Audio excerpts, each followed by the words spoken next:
Good afternoon, Honorable Sallah. We are here at Kairaba. Today is 2 days you people are gathered here at the Kairaba Beach Hotel having a security reform consultation workshop. Can you share with us what is the purpose of this security reform workshop that you are having with your team? As you can see, it's a consultative process. Maybe that is why it has not been made public, because what is not conclusive is something that you cannot put in the public space, maybe. Sometimes it is also helpful if the consultative exercise is accompanied by the population, but the organizers may have to address that. What is important is for everyone to know that there has been this demand for security sector reform, and measures have been taken in engaging in consultation for a long period of time, fundamentally to come up with a security sector policy, and that should be cushioned by a security sector strategy. Then you move into the actualization of what the policy or the strategy embodies. What we have been engaged in these 2 days is a process of looking at the product that is already available, and the strategy they have already outlined, and they selected what they call experts to look at the different sectors. For example, I was mobilized to look into the issue of management and oversight. Fundamentally, you may have to look at the mandate of a security institution before you know how it is to be managed, or how you are to oversee the actual implementation or administration of the institution. What I've emphasized throughout is that Gambians need to really sit down and decide on what they really want. Do they wish to take a remedial approach or a transformative approach? A remedial approach would entail looking at the maladministration, the abuses, and introduce reforms to prevent recurrence. It means that the system may not necessarily be faulty, but it is actually the management, administration, and lack of oversight that gave rise to abuse and maladministration. That is one concept.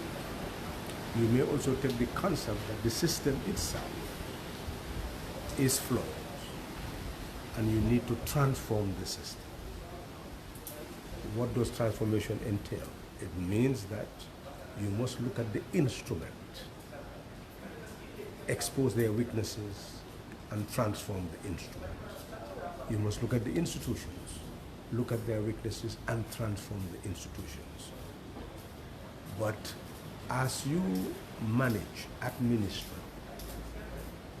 you also inculcate values, what is called normative values in administration. People get used to doing things, and once they get used to doing things in a given way, then you have a given mindset.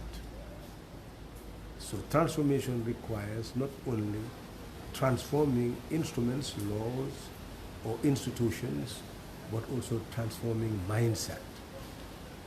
And that is the point that I really emphasize, that we must become conclusive as to what we want. If we want transformation, then we must transform mindset, we must transform the institution, we must transform the laws, and they must go in tandem to be able to have a final positive result. I believe that we all looked at the issue objectively, and hopefully some of the inputs that we have given would actually be taken on board. That is the objective, but I'm sure that the process, the conversation will be deepened, and will be coming back to this issue more and more as the public also react. In the process of the conversation, I could even detect the different approaches by the different presenters, and you may even question some of the statements made, and I believe that I came out of it seeing that I must become more engaged, because I was privileged to know many things that gave birth to the change and also the final outcome of the impasse. And because of what I've heard, I think there are a lot of misconceptions about security and about the situation, and I'm sure that we'll have other occasions to look into it. In fact, I want to engage some of these panelists, hopefully in conversation that people often call debate, so that certain issues will be interrogated more thoroughly. As a people, as a nation, what we now need is a conversation among the citizenry, and especially those who believe that they can add value to the changing of mindset, to the transformation of institutions and transformation of laws. So I must say that the exercise has been very rewarding. On my part, I can see all the convergences, divergences, and the gaps, and I believe that I would want to continue with the conversation at another level. Yeah, but I could remember this is not the first time since you start this process. It has been a long time. I could remember there are a group of securities that met at Kanilai. I don't know whether you were there, to have start at the launching of this program to the level of the National Assembly, as you are the vice chairperson of the Security and Defense. The direction so far that you have taken, can you tell us that so far you are convinced we will have a security reform that will speak the language of the citizens and the general benefit of the whole nation? Well, when you start a process of this nature, as I've told them, is that the conversation must be deepened. This is not only about laws, institutions, but you're talking about mindset, not only of those working in the security sector, but the mindset of civil society. For example, the issue of management. I've made it very clear that when you are dealing with management, you are dealing with a mandate, and the mandate must be a constitutional mandate. It is still a debate. What type of security force? You have had some people saying, well, we do not have external enemies. Why do we need this particular size of security force? That's one notion. And it is very common within the citizenry to say, what do we need an armed force for in a Gambia? Because who is Gambia's enemy? But if you look at section 79 of the Constitution, it is saying that Gambia must not enter into any agreement that derogates its sovereignty. So it means that you are talking about a sovereign country. And when you are thinking, you should not think of enemies or non-enemies. You're saying, what do you need as a sovereign country to conserve your security, national security, and conserve the security of your population? So that trajectory moves from the angle of a sovereign republic, and then you begin to look at what you need, what are your challenges, and what type of security forces do you need. That template of thinking is what I am particularly interested in pushing forward, so that when we think, we do not think about what others may think and what enemies you may have, but what you're thinking about is, as a nation, what do you need in terms of your security service? That's the point I have emphasized throughout, that if you look at the Constitution, it talks about a civil service on the chapter 11, but it talks about the security forces, the armed forces on the chapter 12. What is the notion of a force? And this is inherited from the colonial period, armed forces, police forces, talking about force. Now, for the colonial period, a force is an instrument of coercion, is to suppress people. We became a republic without the trajectory changing and mindset changing. And that's what I was emphasizing. So if we want a transformative process now, that's what we should examine. That under Section 26 of the Constitution, it is saying that we are all entitled to public services, services of health, education, etc., including services of security. So what Chapter 12 should say is you go to security forces. Must be changed to security services, so that we see security just as you have civil service, you also have security service, meaning that they are there to protect the lives and properties, rights of the citizen. So in that perspective, then we are changing the security concept, the mindset, which will reflect in the institutions, will reflect in the laws, and will reflect in the quality of service we're going to receive. So I must say that that conversation in building up a service for a sovereign people must be carried on. So I cannot guarantee that at the end of the day, that is what is going to triumph. But the fact that the conversation has started shows that we're in the right direction. How it will end depend on the commitment of those who now govern. And that's what I emphasize constantly. People must understand that those who govern will tend to determine the architecture of a state. So if you are not within that architecture, then your role is to point out what needs to be done. Whether it will be done or not, you cannot guarantee. But the conversation is on and is in the right direction. Yeah, you made mention of the securities apparatus, or should be an instrument of protection, but rather unfortunate if you look at our conversation within the citizens, they rather see the security apparatus as a force of coercion rather than a force of protection, and this has been in the mindset. Since you have this security reform, whether the citizens itself are involved in this sector so that we can remove that mindset, or if it is the reality, how can you people work towards averting that mindset in the mind, and the security should be an instrument of protection rather than an instrument of coercion? Well, just as you have rightly said, how are you people? You see the dichotomy between people and authority. So if we want real transformation, that is what needs to change. It means that the conversation must not rest with a given group of people, that is officials. The conversation must go down to the level of the population, so that they see that security is about them and not necessarily about simply laws and their enforcement. The laws must emanate from them.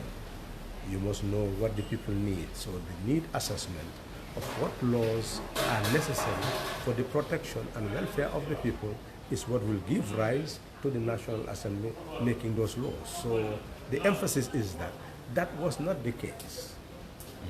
Now, if we were to move in that direction, the conversation must be started. And once it is starting, we can move on to inject that idea that the security force in a republic must be an instrument of protection, not an instrument of coercion. And how do we turn it into an instrument of protection? We must change the mindset within the security apparatus. We must change the nature of the institutions. We must change the nature of the laws. And that will combine together, constitute the transformative process. On our part, on my part, that is the emphasis. And we'll continue on that trajectory, and we hope that it will win the day. But again, I must emphasize that security in a sovereign republic is embedded in the right of the citizenry to be able to gauge whether a government is serving its security interests or not, and is capable of changing governments to select other governments that may be able to do so. So at the end of the day, the people serve as oversight whether this is wrong or this is right, and they are capable of changing what is wrong and right. And that is why stability can be built in a society where the people have choice. So 4 fundamental pillars are important when you look at a security architecture. We are talking about peace. We are talking about the very security of citizens, human security. We are talking about stability, and we are talking about development. So if these four pillars are actually considered in unison rather than in their separation, then you can say that you are beginning to build up a sustainable security architecture.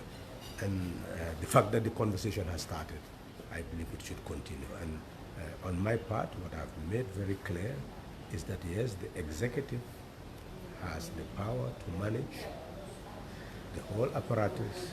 To do so, you need a National Security Council, you need police councils, you need armed forces council. There are councils that will render advice. So you need advisory bodies that will also facilitate the execution of a security policy that will be serving the interests of the people. But not only that, you also need oversight, like the National Assembly Standing Committee on Defense and Security, like the National Assembly itself. So you'll see this oversight institution, where there is the National Human Rights Commission, where there is the Office of Ombudsman. All this can also serve to enforce what the law says. And that gives them an oversight. But not only that, you also need monitoring institutions, the media. If you look at the Constitution, it says that the media should hold the government accountable to the people. So that is a monitoring and advocacy tool. You need to sharpen all these tools. Civil society organizations, they are monitoring tools, social auditing tools. So if you build up all these institutions, then one can say that you will have a security architecture that will be fit for purpose. And we have shared, and I hope that the sharing will continue to expand the horizon of the minds of all those who participated, and that we can continue the conversation so that ultimately we achieve the aim for which the meeting was set. Yeah, you made mention in your explanation here, it is a national conversation that everybody has to take part because it concerns us as citizens. But you will see that the dissemination of information is always a problem, and what you don't know, you cannot participate in it. As you can see, 2 days you guys are here, but nearly you call people around the Bashe areas, they don't know what is happening here and if they don't know, they cannot take part. What efforts will your committee or any of the security apart will do so that at least all the communities radios can feature all your engagement so that people will know what is being done on their behalf and how they can participate, at least to have something that will govern them? As you can see, I'm just an invitee to be what they call experts making a presentation. The organizers, I'm sure, will be listening to this conversation, sure. And I agree 100% that the national media and all of you engaged in the dissemination of information should be partners in the whole process. That is what's deepened the conversation. I am sure if the presentations were captured, then the debate would have been expanding by now, because many very critical issues were presented. Some may be even controversial. As I said, some people made remarks that I would want to interrogate, when they said it, but we did not have that opportunity for exchanges. So in that regard then, I would strongly recommend to anybody who organizes such fora that there is really nothing to hide. We should really make this public and engage in a public debate so that the whole process will involve everybody. A consultative process must be participatory in all its dimensions. And when we say participatory, it means that the public is also gauging as oversight whether what you are doing is in their interest. I would believe that ultimately that is the way forward. Thank you very much, Honorable, unless if you have anything that you will add on to the interview for the 2-day workshop that you are having on the security board. Well, they are in a better position to talk about whether the workshop has achieved its aim. As I said, we are guests to the workshop, and we cannot actually speak for the workshop. What I have said is on my own accord, I'm accountable for everything that I have said, so that people will know what I said there and what I would want to continue to say, that this requires a conversation, and people need to know more and more why groups are here. You'll hear people talk about economic, all sorts of things are being said. Sure. So it is important that the nation engages in a conversation with people who can say things that will enlighten people. And as out of this conversation, I can guarantee you that I am inspired to expose myself more to discussion with people and discussion with the media on the security apparatus that was, that is, and that may have to be if we are to address the questions that we now confront. That conversation will definitely be needed since we have been seeing so many failures in security. People might say it, and I think the more people are enlightened to know what is the security and that of its sectors itself to know what is their social responsibility as a protector, it will definitely help. You know, it will help, and the security also needs to change its mindset. As I said, real transformative process is transforming mindsets, not only of civilians, but also people in the security apparatus. That is why the conversation is necessary, because conversation helps to change mindsets. Honorable, thank you very much for granting me this interview. Okay. Thank you.